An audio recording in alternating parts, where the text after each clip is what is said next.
आज 2 मार्च 2024. पाणी पिऊन आणि बदाम खाऊन मी जरा प्री वर्कआउट केलं आणि बाहेर पडले. सो आमच्या फ्लोअरला म्हणजे आमच्या बिल्डिंगमध्ये टोटल 48 स्टेप्स आहेत. So starting from ground floor till 4th floor मी स्टेपअपचे 5 राऊंड्स केले. ते राऊंड्स करून मग खाली उतरल्यानंतर मग ठरवलं की आपण रनिंग करूया. आज जरा वेळ होता मला रनिंगला, सो आज 3 किलोमीटर रनिंगचा मी प्लॅन केला. स्टेप्सचे 5 राऊंड व्हायला ऑलमोस्ट 15 मिनिट लागले होते मला. सो जेव्हा मी खाली उतरले तेव्हा 6:14 6:15 झाले होते. मग मी रनिंग स्टार्ट केला.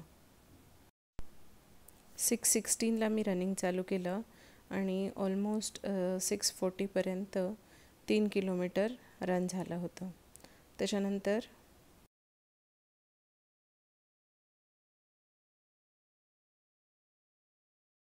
हेवी रनिंग केल्यानंतर कोर एक्सरसाइज केल्यानंतर इफेक्टिव्ह होतं, म्हणून आज कोर एक्सरसाइज करायचं ठरवलं. सो प्रत्येक एक्सरसाइज ही 20-20 टाईम्स केलेली आहे आणि त्याचे 3-3 सेट्स केलेले आहेत आज मी.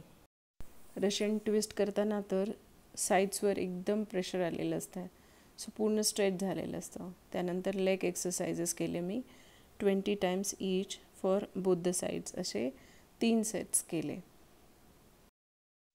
चाइल्ड पोज केल्यानंतर बॉडी एकदम रिलॅक्स होते.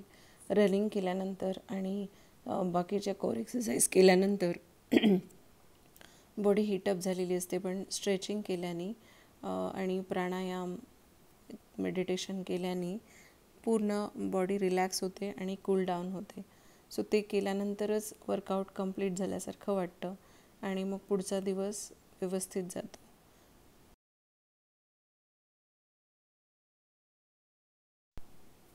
आज माझ्या फ्रेंडच्या मुलाचा बर्थडे होता.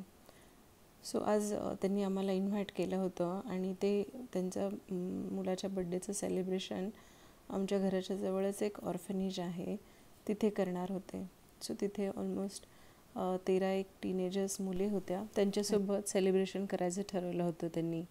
सो त्यांना खाण्यासाठी फ्रूट्स आणि पिझ्झा आणि ज्यूस वगैरे सगळं त्यांनी ऑर्डर करून आणलं होतं आणि मुलांना देण्यासाठी गिफ्ट आणले होते. असं करून आजचा माझा दिवस माझी एक्सरसाइज ॲक्टिव्हिटी कंप्लीट करून झाला. आजचे 10,000 स्टेप्सचं पण माझं टार्गेट जे होतं ते कंप्लीट झालं. Good night. Take care.